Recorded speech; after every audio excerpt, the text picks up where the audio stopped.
The fact that you're listening to Revolution Health Radio tells me that you care about health as a topic, but also as an issue. The current medical model is no match for the challenges it faces today, let alone tomorrow. We'll always need doctors, but what we need now is an army of healthcare professionals skilled in helping people make diet and lifestyle changes that could literally save their lives. What if you could earn a living making an impact like that? You can. It's the job of a health coach, and they play a critical role in the future of medicine. Now, not everyone who's fascinated by functional medicine wants to do it for a living, but the people who end up pursuing a coaching career start where you are, curious, passionate, and driven to make a difference in people's lives and on the future of healthcare. I consider it my mission to give health coaches the skills they need to make a difference. That's why I created the Adapt Health Coach Training Program, an online 12-month certification that will prepare you for a successful career as a health coach. Unconventional solutions require unconventional people, and if you're one of them and get excited about the idea of building a career and a business by helping other people make real and lasting changes, we need you desperately. Becoming a health coach could change your life. It could also change the world. Go to kresser.co/success to learn more. That's KRESSER.co/success. Hey everybody, Chris Kresser here. This week I'm really excited to welcome back Dr. Dale Bredesen as my guest. Dr. Bredesen is an internationally recognized expert in the mechanisms of neurodegenerative diseases like Alzheimer's disease, and the author of the New York Times bestseller, The End of Alzheimer's, which we talked about on the former show. He held faculty positions at UCSF, UCLA, and the University of California, San Diego, and directed the program on aging at the Burnham Institute before coming to the Buck Institute in 1998 as its founding president and CEO. He's currently a professor at UCLA. I'm really excited to talk to Dr. Bredesen again about Alzheimer's disease. He has a new book out called The End of Alzheimer's Program, the first protocol to enhance cognition and reverse decline at any age. So this is a sequel to his original book, and I know from being in pretty regular contact with Dr. Bredesen over the last few years that he has learned a lot in the course of treating hundreds more Alzheimer's patients since he wrote that first book, and has updated this protocol with all of the lessons learned in treating these patients. So I'm looking forward to learning more about what those new insights are and sharing them with you. So without further delay, I bring you Dr. Dale Bredesen.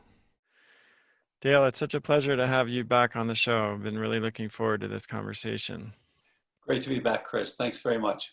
So you really pioneered an entirely new approach to treating Alzheimer's and other cognitive disorders, one that is really focused more on addressing the root cause, and I think gave people with these conditions hope, perhaps for the first time. And I've been so grateful and appreciative of your work in this area, and so many of our patients have benefited from it. And I know that since we first spoke and since you first developed the RECODE protocol 8 years ago, a lot has changed and you've learned a lot during that time. So I'd love to spend some time today talking more about those new insights that you've developed from treating, I'm sure, thousands of patients with these disorders since you first developed the RECODE protocol and published your first book, The End of Alzheimer's. Thanks so much, Chris. And as you know, the things that we studied in the laboratory over 30 years and all the test tube research and transgenic mouse research and cell culture research and all that really brought us to a place that fits very, very well with the things you've been talking about for years. And we're running into, very many of the same things, which really convinces me that we're on the right track because we've come from such different pathways and ended up at very much the same place. And as you said, it really is getting at root cause. And it's been so surprising to me that in the history of trying to treat cognitive decline, Alzheimer's disease and frontotemporal dementia and Lewy body disease and things like this, all of the trials, for example, have been predetermined, the treatment. So you say, okay, we're going to treat it with X, Y, or Z, this drug or this lifestyle change or what have you. And none of the trials has been a trial in which you say, we're not going to predetermine a treatment. We're actually going to look at all the underlying contributors. And so that's where the science has helped to identify these contributors. And so one of the things we've learned over the last 8 years has been that this sort of approach should be valuable for all of the different neurodegenerative diseases. In other words, they have one thing in common, which is that there seems to be a mismatch between the specific neural subsystems requirement, which is different for your macula than it is for your plasticity in Alzheimer's disease, which is different than it is for motor modulation in Parkinson's disease, and on and on. Each of these neural subsystems has a set of Achilles heels. And here's an example. If you're inhibiting your complex 1, for example, from your mitochondria because you're exposed to specific toxins that you're not aware of, for example, then in fact, you're going to end up having to downsize your ability to control your movements. Literally, you're going to now have a tremor. You can't keep still. You're now going to walk more slowly. You're going to be stooped over. We call that Parkinson's disease, but it's really because the subsystem, that particular one, the Achilles heel, is complex 1 of the mitochondria. On the other hand, in Alzheimer's disease, of course, it's the neuroplasticity signaling, the synaptoblastic signaling, which is making and keeping your synapses, versus the synaptoclastic signaling, which is pulling them apart. And then in macular degeneration, different story again. It's a very highly metabolically active region of your body. And therefore, the way that you mess that up and get macular degeneration is that you don't get enough oxygen to that region. You don't get enough blood flow. You don't get enough mitochondrial support. So although there are certainly overlaps in these different ones, each one has its own specific chemistry, and we should be able to now address this for everybody. So we call that the ARC project. We're looking at small numbers of people with each of several different neurodegenerative diseases. The second thing that when you and I talked last time, I wasn't quite aware of at the time, and you may have known this at the time, but I didn't realize how important it was. And that is that as so many of us, as we sleep at night, are dropping our oxygen saturations. And of course, we'd like to be 96, 98%, something like that. There's some very interesting research showing that just looking at the average of your oxygen concentration as you're sleeping is directly proportional to the volumetrics of multiple of the different nuclei within your brain, including critical ones for Alzheimer's disease. So for all of us who are sleeping and dropping down into the upper 80s, or we've had people even in the low 70s, often without knowing it, without having full-blown obstructive sleep apnea, we are really impacting our brains over time. And so we found that it's absolutely critical for these people to get that oxygen tension up, not only while they sleep, but also while they're awake. And in fact, many people turn out to do better with things like EWOT, with things like exercise with oxygen therapy. So we're beginning to understand that these are critical. The brains that we have are kind of like Maseratis. That they're going a million miles a minute here, and they've really got to be supported optimally. And this old idea that they're pretty strong and you can get knocked around a lot, and you're probably going to be just fine, and you can you can damage it with lots of alcohol here and there, and it's probably going to be just fine. That just turns out to be wrong, and we're all putting ourselves at risk with everything from the diets we have, all the things that you've talked about. And I think we've come to very many of the same conclusions that you have about the importance of health coaches, for example, and the importance of mycotoxins and making sure that you're living in the right place and things like this. These are all turning out to be critical for optimal cognition. Yeah, I mean, what's so encouraging about this, I think, is that you're developing these, as you said, unique signatures, if you will, for different issues in the brain, motor problems like Parkinson's and cognitive issues like Alzheimer's, and not only that, also identifying more common contributing factors and correlating those with each signature. So the example you used for Parkinson's with toxins was really interesting, because I imagine you might be familiar with Dr. Ray Dorsey's book that was recently published, Ending Parkinson's, A Prescription for Action, in which he talks about the huge body of evidence linking exposure to pesticides, solvents like TCE, and then heavy metals like lead and mercury, and numerous other chemicals to Parkinson's. And this was something that I think a lot of people in the functional and integrative medicine community have been talking about for a long time, but it's now really quite mainstream in terms of the recognition of the role of toxins in Parkinson's. And I think that that's happening now because, in large part because of your work with Alzheimer's, whereas before the idea was, gee, shucks, bad luck, right?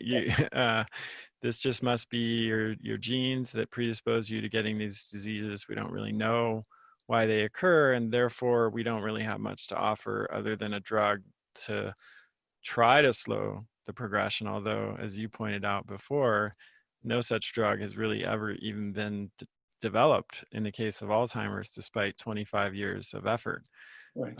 So this is really gives people the possibility of not only preventing these conditions by addressing these factors in advance, but also sometimes slowing the progression and even reversing the progression of some of these conditions. One of my favorite sayings of yours is, we don't need a silver bullet, which is the drug that's going to cure Alzheimer's, but we need silver buckshot. So what you're talking about here is that there are multiple contributing factors, the buckshot, and that's what we need to be testing for and addressing. And you do this with what you call a cognoscopy, which is, of course, a play on a colonoscopy and endoscopy and other procedures that we use to assess the health of the digestive tract. So tell us, what a cognoscopy is and what you've learned, how the cognoscopy has evolved over time based on what you've learned. Yeah, that's a great point, Chris. And I did read Ray's book and thought it was excellent about Parkinson's. And, part of the issue then is, if this has been an area where, as you said, we haven't had an understanding of what causes these neurodegenerative diseases, nor have we had anything to offer. In fact, Parkinson's was, quote, the good one, because we could actually give Sinemet, which again doesn't change at all the degeneration itself. So what we want to do then is increase our data set size. And just as you do when you're evaluating your patients, we want to understand. And the good news is the research guides us to say, here are the things that actually affect the signaling. In this case, as you said, neuroplasticity signaling. What is actually impacting amyloid precursor protein, driving it toward synaptoblastic versus synaptoclastic signaling. And we can literally trace the pathways. So, of course, we want to know if you have ongoing inflammation. In fact, NF-kappa B actually enters the nucleus and activates hundreds of genes, and among them are the proteins, in fact, the genes for the proteins that cleave APP on the synaptoclastic side at the beta and the gamma site. So you can trace a direct pathway from inflammation to the production of A beta, which collects in the plaques in Alzheimer's disease. And why would that be? Well, it actually makes complete sense, because amyloid beta has turned out to be a part of your innate immune system. So it is actually an antimicrobial and, interestingly, also toxin binding peptide, which you are activating when you have these various insults. So anything that leads to inflammation is putting you at greater risk for Alzheimer's disease. And that can be local inflammation from things like molds that are actually in your brain. And looking at the Alzheimer's brain, you find everything from oral bacteria to molds from your sinuses, to Borrelia, to Candida. It's actually amazing what you find in the brains of patients with Alzheimer's disease. So anything that triggers that inflammation, and it's a little bit like, we've learned so much in COVID-19 about comorbidities, and Alzheimer's and COVID-19 have some really interesting parallels. With Alzheimer's, of course, it's over decades that you have things like insulin resistance and ongoing inflammation. COVID-19 has compressed these various comorbidities, including things like obesity and type 2 diabetes and hypertension, all of these down into a couple of weeks. But it's the same idea that you have a mismatch between the innate immune system, where you've got the ongoing inflammation, and the adaptive system, which is not keeping up, unfortunately. And so you get the cytokine storm, of course, in COVID-19, and with Alzheimer's, you get this, what we called ISIS, this innate system immune stimulation, which just goes on for years and keeps you producing this amyloid, unfortunately, because you've never managed to get the adaptive system to clear this. And that can be because you've got continued exposure to these various molds or various oral pathogens or what have you, or it could be because you're not particularly good at clearing it. People who have for example, poor phagocytosis. And how do you get poor phagocytosis? Lower your vitamin D, lower your omega-3s. Things like that will give you a poor ability to phagocytose these and to present them appropriately. So for the cognoscopy, what we really want to do is understand that. So number one, we want to know if you have ongoing inflammation. Number two, we want to know if you have insulin resistance or glycotoxicity. What's your hemoglobin A1C? What is your fasting glucose? And what is your fasting insulin? And then we want to know, what about the support side? It's a mismatch between the demand and the support, so you need to know the support, and that includes the various hormones.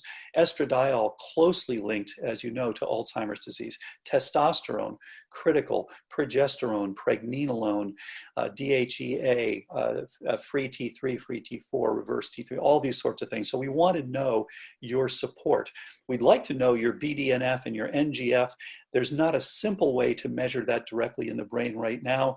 I hope that that will be available at some point with things like neural exosomes, but the exosomes, I have to say, have come along very slowly as ways to evaluate these things. They look very promising, but the realization of that promise has been very, very slow.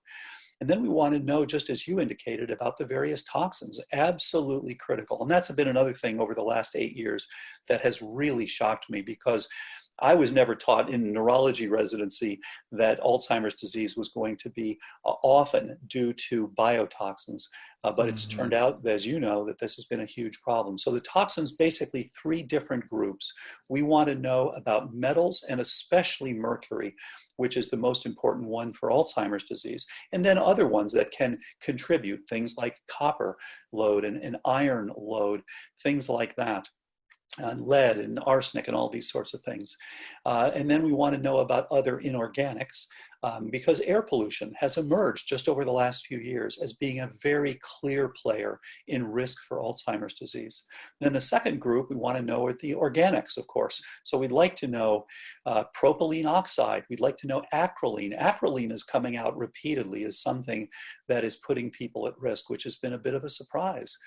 And of course, this is something that's in various pesticides and herbicides and things like that, but is also incomplete combustion. So if you're hanging around car exhaust, or if you don't have good ventilation in your car, you are at risk for having increased load of acrolein, as an example. And then the third group, as I mentioned earlier, the biotoxins, of course. Things like the trichothecenes and gliotoxin and ochratoxin A and things like that. And of course, so many of us are living in mold. We often live in mold food, our homes, the way they are designed and built. And we don't know it until we have a problem, be it asthma or rashes or cognitive decline. And it's been surprising how commonly these things affect us. And especially, of course, the ones who end up having nulls in their various detox pathways, GST and GPX and things like that, and poor methylation pathways. And some of the things I'm sure you've heard about with, you've talked to Sharon Hausman-Cohen about her IntelliX approach, and others have done similar things with looking at what actually allows you to detox. So if you are a poor detoxer and you're living in a place that happens to have these toxins, and often people don't recognize them. We had one person who was going to work and they were doing a lot of candle burning. And over time, this actually led to her, and you can see the signature in her blood of specific candle-related toxins such as toluene. This led to her cognitive decline. Another person who was in the World Trade Center cloud who ended up same story. And again, you could see the signature of that cloud in her evaluation. So these sorts of things we often are unaware of. So for a cognoscopy, we're basically, practically speaking, doing this with three things. Number one, blood and urine tests. Pretty straightforward with the things that we just talked about. Number two, looking at an online cognitive assessment, which is pretty quick. You can do it in about 30 minutes or so and save the hours and hours that the classical neuropsychological testing took. And save a lot of that stress as well. But you want to know where you stand. Many people who are coming for prevention have already started down the path. And so it's very fortunate that they're coming in early on, because it's very easy to see improvements with people who aren't too far along. Yeah.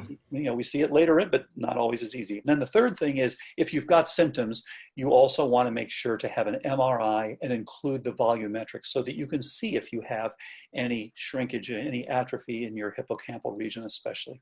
So this is, of course, one of the biggest differences between the conventional approach and the approach that you take is the amount of testing that's done up front. And I think for people who are not familiar with this kind of functional approach, that can be off-putting and intimidating, and because it can be costly and time-consuming and all of that. But if we proceed from the premise that this approach is all about identifying and then addressing the underlying causes of cognitive decline, there's no way of knowing what those causes are without doing the testing.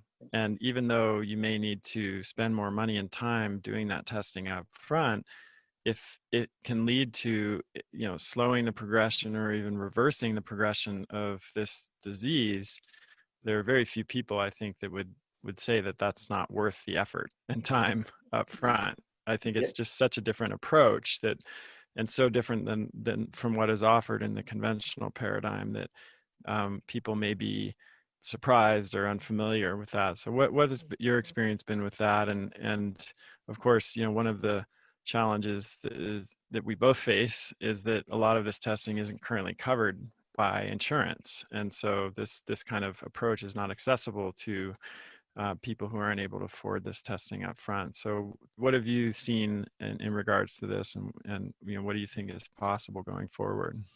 Yeah, that's absolutely true. And so unfortunately, the standard approach to cognitive decline has been completely upside down. So it says, don't come in until you're really late because there's nothing we can do anyway.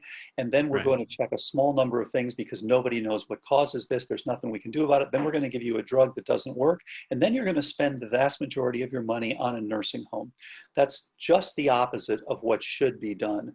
And so what we're doing is saying, okay, please come in as early as possible. If everybody would get on prevention or earliest reversal, we could truly make dementia a rare condition in the world. And that's the goal, is to reduce the global burden of dementia. And figure that instead of spending, what is the average? So how much does it cost the average person to go through Alzheimer's disease? The number is actually $384,000 is what it actually costs to have this disease, from when you get it to when you die. And a lot of that, of course, is spent in nursing home. And of course, some people, it's 2 or 3 times that. Mm-hmm. Now, if you come in and get evaluated, then it's going to cost you on the order of 2% of that, 3% of that, something like that.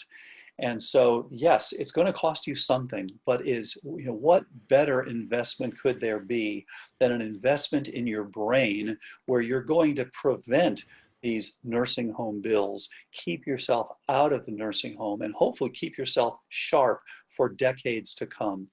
So right. And I mean, what price can you put, value can you put on maintaining your mental clarity and cognitive function as you age, so that you can continue to contribute and interact with your family members and be cognizant of what's happening around you. I mean, it's almost impossible to put a value on that. And I mean, I've used a similar example of diabetes costing $15,000 a year, and someone being diagnosed at age 40 and dying at age 80. That's $600,000, and if you spend even just a few $1,000s up front, you can prevent diabetes from ever happening and save the healthcare system and the person that money. But not just the money; it's the quality of life and the Absolutely. which is really priceless. So, in Absolutely. And your I should first, mention, I was going to mention, I'm just finishing a book called The Gene Guillotine, written by just a courageous I woman. don't. Kate, probably know Kate Preskenis, who wrote the book. Uh, And boy, if anybody questions putting money up front to keep themselves out of a nursing home, please read The Gene Guillotine by Kate Preskenis, because she talks about what her mother went through and just how difficult this is. Their family has a specific mutation that makes it so that many of the members of the family unfortunately develop Alzheimer's. And it's just really tough to read about, and from someone who's just experienced it firsthand. And it really shows you why, if anything possible to prevent or reverse this problem, you want to do it. Absolutely. So, in your first book and in the first version of the Recode protocol, you identified three distinct subtypes of Alzheimer's Right. disease, and it was inflammatory, which is pretty self-explanatory; toxic, which is again self-explanatory; and then atrophic, which is Right. a term listeners might not be aware of, which basically referred to deficiency of hormones that are important for maintaining, various body systems like estrogen in women and testosterone in men. And now you have added three new subtypes, it looks like, from based on the clinical experience you've had over the past several years. So tell us a little bit about what those subtypes are. Yes. So what we found is, as we look through various people and find out what's driving the disease, which is the whole goal of the evaluation, so that we can target those things, we found that there are three additional ones. And so one of them is glycotoxic or sweet. We call this type 1.5 because having high insulin and having sugar over years, not only, of course, type 2 diabetes, but it also increases your risk for Alzheimer's rather dramatically. And it does this both through the inflammatory side. You've got the glycation of the proteins, a little bit like remoras on a shark, so that you alter the function and the structure of these proteins, and your body can recognize them as foreign. And then that gives you some of the type 1 inflammatory part. But you also develop this clear insulin resistance where you have specific phosphorylations on serines and threonines in IRS1. And virtually, as Professor Ed Getzel has shown, virtually everybody with Alzheimer's disease has some degree of central insulin resistance, whether or not they have it peripherally, but because you're actually altering the phosphorylation on this signaling protein. So therefore, you don't get that nice trophic response. When we used to grow neurons in the lab, we would always have to include insulin, transferrin, and selenium in the bathing medium to keep them alive, because insulin is a wonderful neurotrophic factor, just as brain-derived neurotrophic factor is, just as nerve growth factor is. These things are all critical for best outcomes. You're unfortunately dismantling this wonderful neural network that you have when you have Alzheimer's disease. So part of the way to dismantle that is to give yourself insulin resistance. So that's type 1.5. Type 4 is vascular. And it has been striking. It used to be said that you either had vascular dementia or you had Alzheimer's disease. As you know, it's turned out that these things are much more intimately related than we realized initially. And in fact, just the vascular support of brain tissue turns out to be critical and for cognitive support. And very commonly, as you're getting Alzheimer's, unfortunately, it's a little bit of a vicious circle. You're decreasing your blood flow. You're now lining these vessels with amyloid, which further decreases the blood flow, which further gives you more amyloid. So you just go around and around, unfortunately. And you can get things like microstrokes as part of this. As you know, you also have a leakiness of the blood-brain barrier. And of course, Professor Fasano has written so nicely about this and its relationship to leakiness of the gut. So all of these things are contributing. So we call this a type 4 or vascular Alzheimer's, and it's a very common contributor. And part of the treatment for reversal is to reverse that, is to optimize the flow, the oxygenation, and of course, what it's actually delivering to these regions of the brain.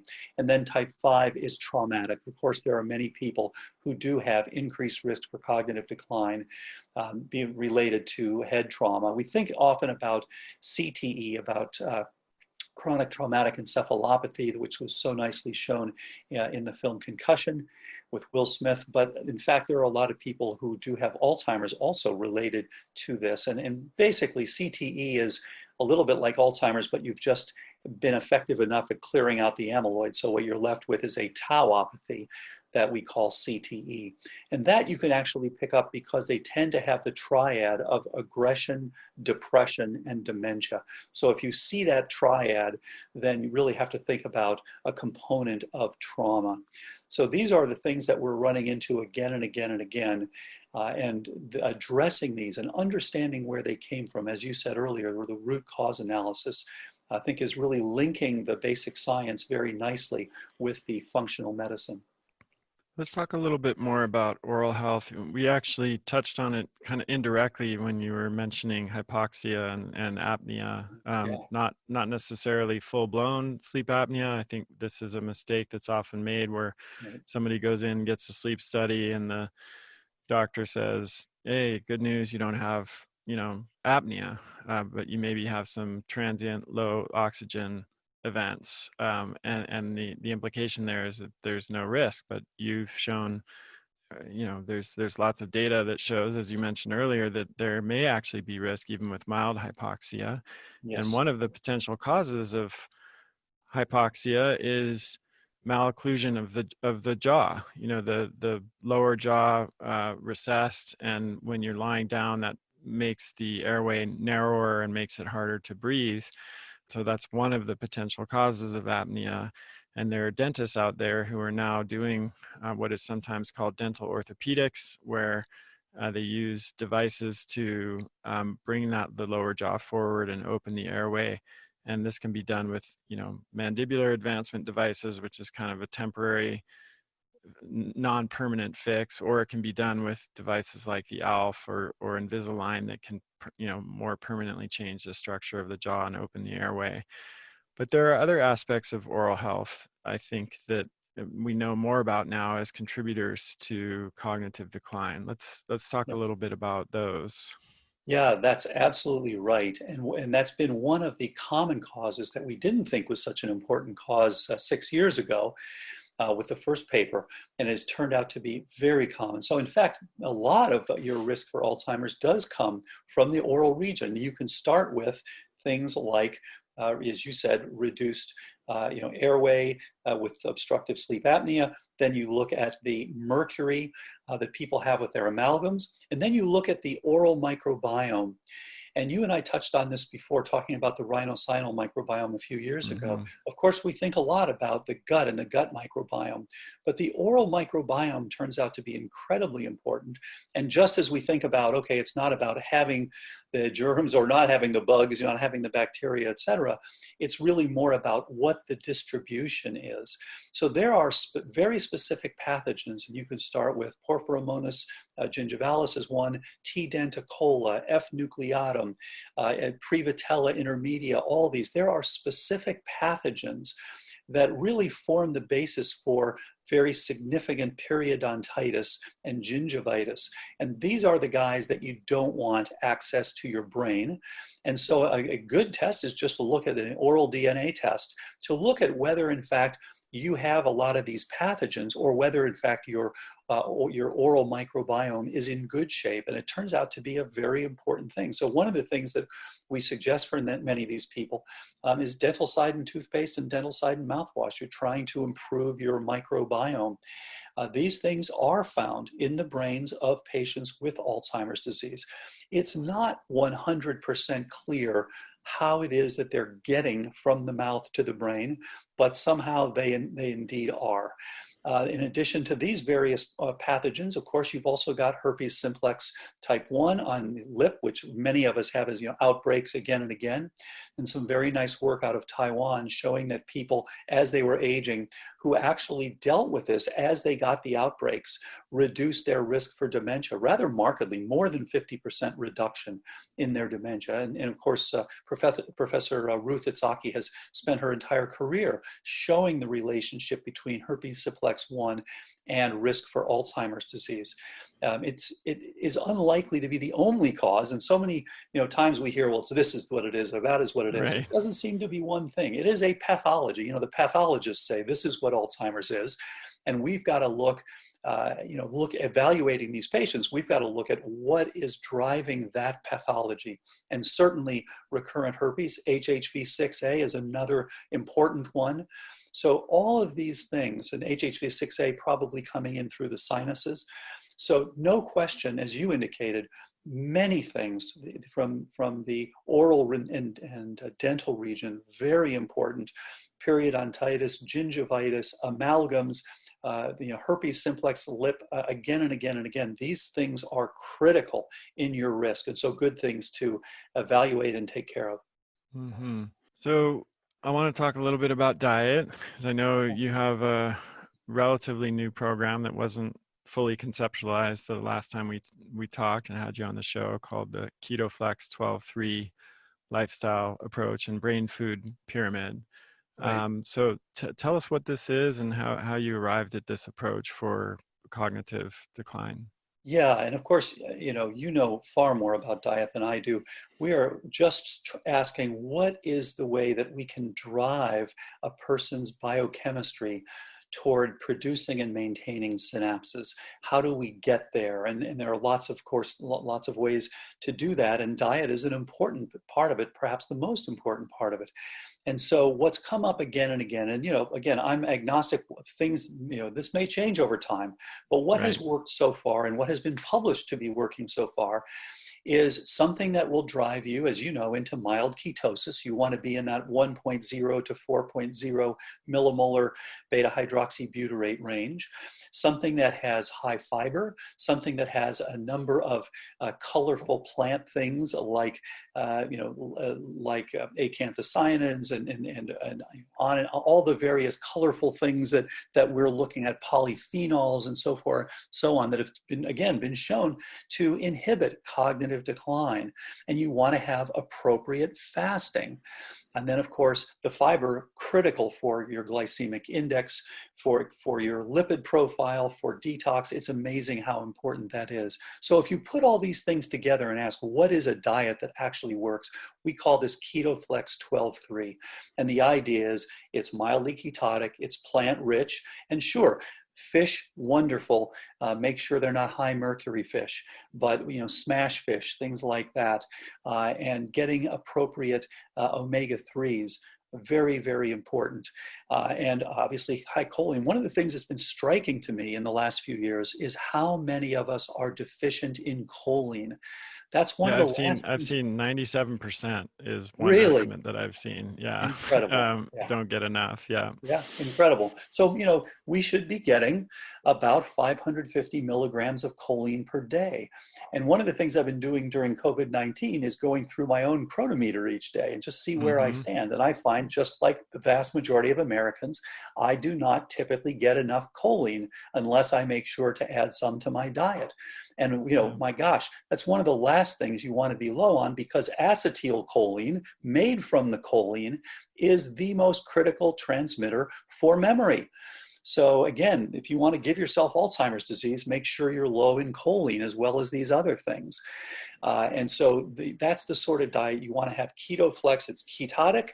It's flexitarian. Yeah, you can have meat if you want to have the right kind of meat. We typically go for 1 gram per kilogram per day, but I know there's all sorts of arguments. People keep saying this diet's better, that diet. A lot of recently on pure meat diets.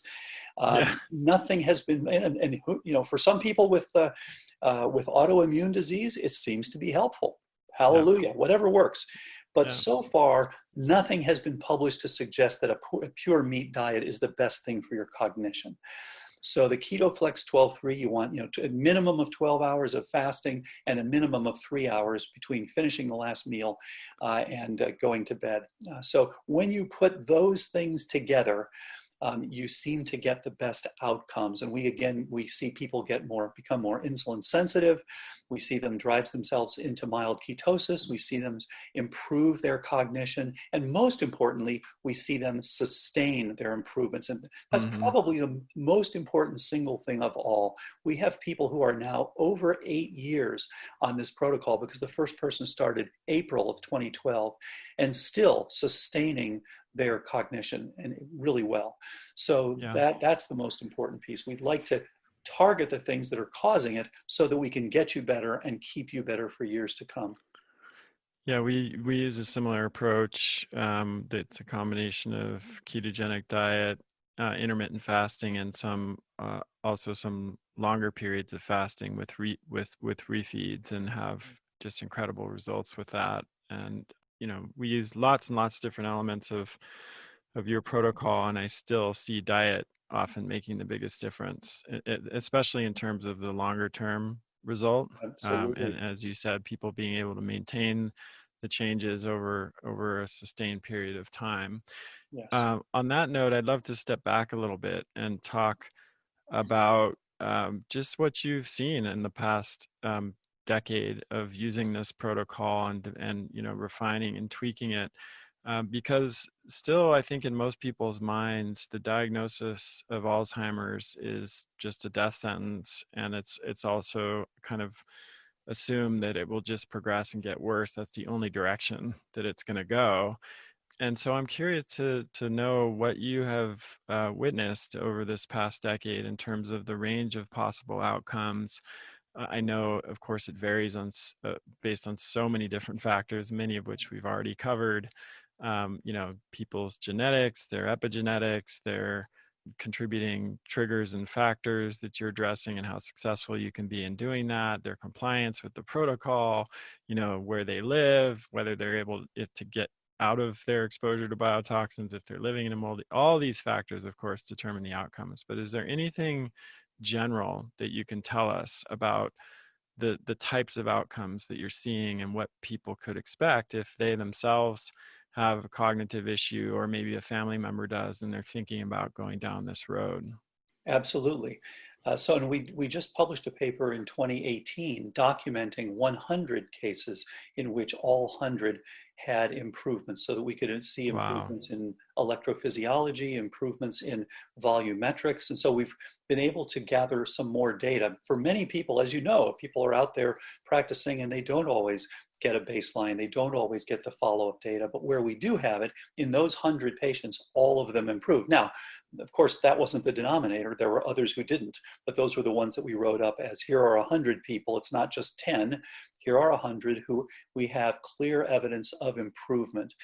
And now we're actually writing up one person who had, because we've got PET scan data before and after showing an improvement in the PET scan data, volumetrics before and after showing an improvement in hippocampal volume. And then, of course, the cognitive assessments, quantitative cognitive assessments showing an improvement and showing a sustained improvement in someone who clearly had a diagnosis of Alzheimer's disease. So we've seen some remarkable stories like this when we are, although 95%, as you know, of Alzheimer's is the sporadic kind. You have a risk, for example, from ApoE4, but you're not destined to get it. Less than 5%, you actually have mutations in APP, PS1, or PS2. And in those cases, it's been in the past 100% penetrance. Now we're just starting to see, in fact, can we get a program that will actually stop that as well? And that's going to be very interesting to see. I think there's a good chance, starting early enough and doing the right things, we may be able to impact that as well, but time will tell.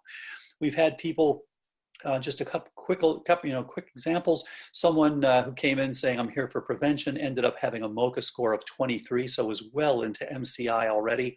Now has a MoCA score of 30, doing absolutely beautifully. And that's a kind of typical good story where we get people to recognize it early, come in before things are too far along. Virtually all the people who come in early and do the right things will improve and sustain their improvement. On the other hand, I had a note recently from a guy who was angry because we had said, look, if it's late, you might want to think twice. He said, my wife had a MoCA score of 0. She's clearly better. She said her MoCA score is not much better, but she interacts with us. She can dress herself again. She can do many things she couldn't do before. She's talking to us again. So how dare you tell people that, that's not a good idea to get going late. So, there's an example where, someone who is late on, although of course, the later it is, the tougher it is. Then a Sure. wonderful, what's that?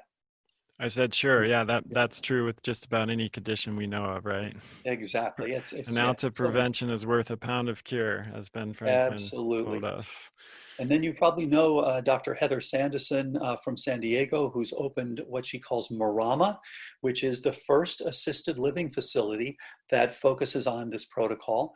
And the whole idea is, here's an assisted living facility where you don't come and stay. You come, you get treated, you leave. And it was just so wonderful to hear the stories. The first woman who's come in is sitting there saying, okay, I'm making plans for what I'm going to do when I'm leaving here and go back to my grandchildren and all this. So just, Wow. things that you never heard before, really exciting. And more people, thankfully, and I'm sure you're seeing the same thing, Chris, more and more people are coming in and saying, I've got this in my family. I want to make sure I don't get it. And now I realize there actually is something that I can do about it. They'll get on appropriate treatment. I just heard of one of a few days ago, surprising, who actually started having some problems at the age of 28. Really Wow. surprising. And then finally Yeah. came in. Her doctors kept telling her, just it's all, forget it. You're just nervous. We don't know what it is, etc. Finally checked when she was 34 and turned out to be ApoE4 homozygote. And so just starting up, and she should do very, very well. And so we're seeing these sorts of things again and again. And on the other side, we are seeing people where they'll write in and say, I tried this for 6 months, it's just not helping. And we look into it and so we have a whole troubleshooting algorithm. And we look at it and say, okay, let's start with the beginning. What's your ketone level? Oh, I don't check that. And where the status with detox? Well, I didn't do that part. So yes, if you wait until very late and you don't do the right things, you don't get better. So I think the thing to emphasize, this is not easy. I think a lot of people felt that, oh, okay, good. Now there's something to do. I'll just do parts of it. I'll take some supplements and that sort of thing, and I'll be fine. And unfortunately, this has turned out, as you know very well, this has turned out to be much more like surgery than old-fashioned medicine.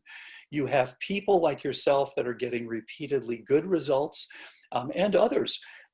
Dr. Kathleen Toops, Dr. Anne Hathaway here in the Yeah. Bay Area, just Hmm. repeatedly wonderful results.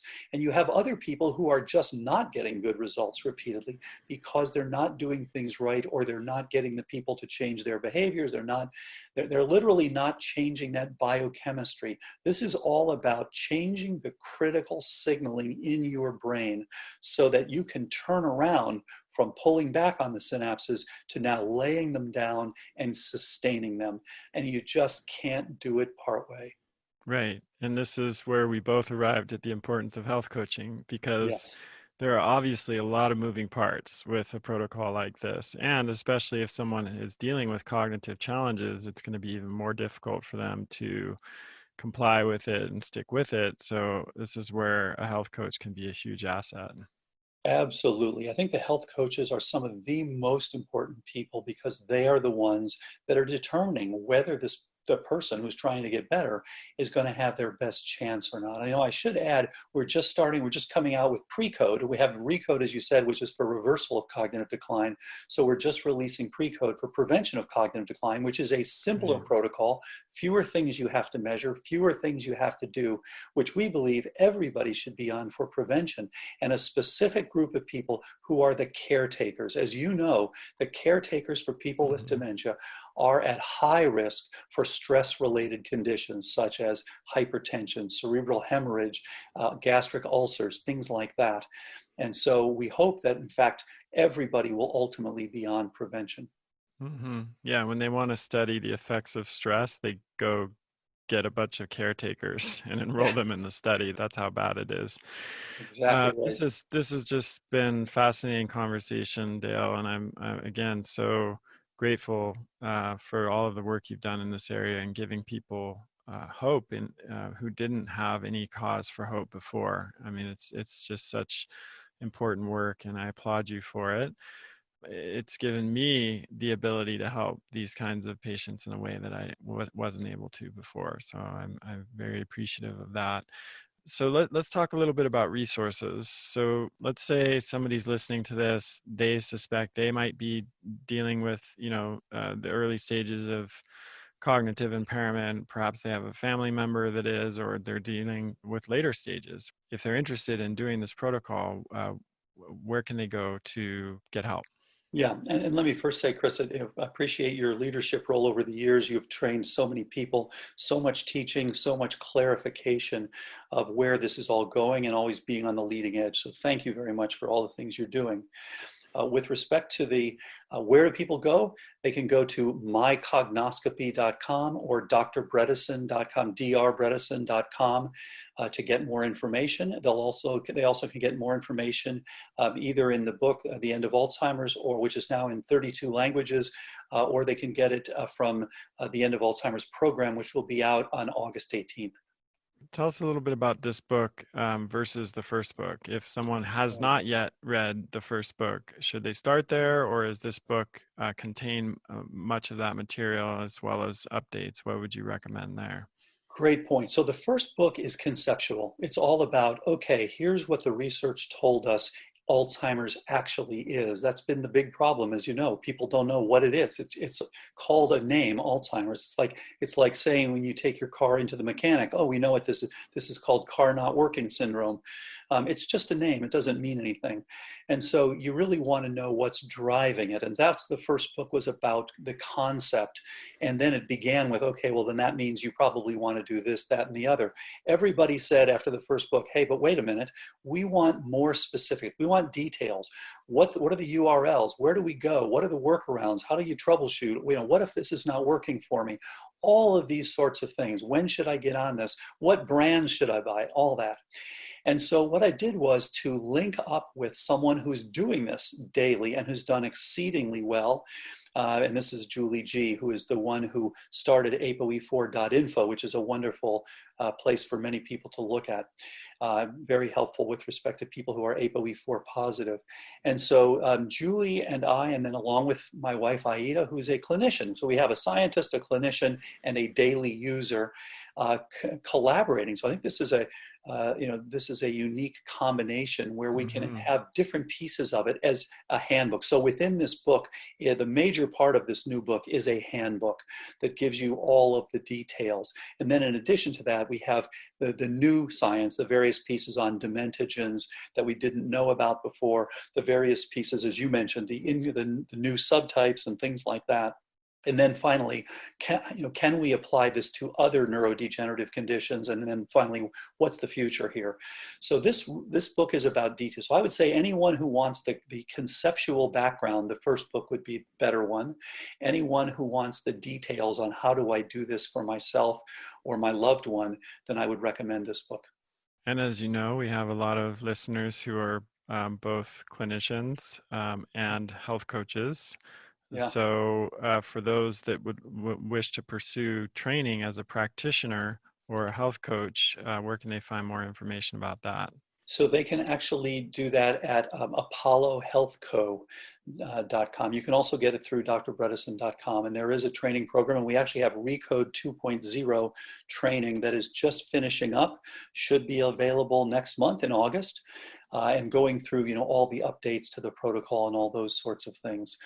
So the training will be out, and there will be a coach training as well. And Christine Coward is leading the health coaching at Apollo Health. Awesome. Thank you so much, Dale, for coming back on the show. It's been a pleasure. And thanks everybody for listening. Keep sending your questions to chriskresser.com/podcast question. Make sure to pick up both of Dr. Bredesen's books if you haven't already. They will completely change your view on cognitive disorders, including Alzheimer's, and what the possibilities are. It's liberating and hopeful, and I highly recommend them. So look forward to our next conversation, Dr. Bredesen, and please let us know, keep us posted with any new developments. Thanks so much, Chris. I really appreciate all the great work you're doing. Take care, everybody. We'll talk to you next time. That's the end of this episode of Revolution Health Radio. If you appreciate the show and want to help me create a healthier and happier world, please head over to iTunes and leave us a review. They really do make a difference. If you'd like to ask a question for me to answer on a future episode, you can do that at chriskresser.com/podcastquestion. You can also leave a suggestion for someone you'd like me to interview there. If you're on social media, you can follow me at twitter.com/chriskresser or facebook.com/chriskresser.L.Ac. I post a lot of articles and research that I do throughout the week there that never makes it to the blog or podcast, so it's a great way to stay abreast of the latest developments. Thanks so much for listening. Talk to you next time.